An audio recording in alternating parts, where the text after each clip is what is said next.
வணக்கம்ப்பா. உடம்புல ரத்தத்தில் இரும்பு சத்து பத்தாமல் ரத்த சோகை வரும்.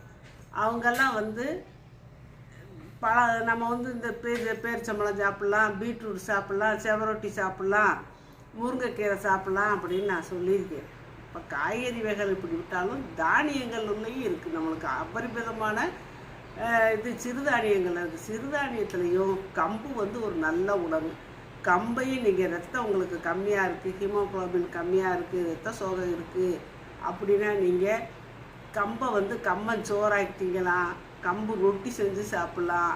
கம்பு தோசை மாவு கூட அரைச்சி தோசை செஞ்சு சாப்பிட்லாம். ஏன் ஒவ்வொருத்தரும் இட்லி கூட செஞ்சு சாப்பிட்றாங்க. எப்படியோ கம்பை எந்த வழியிலையாக சேர்த்துக்கோங்க.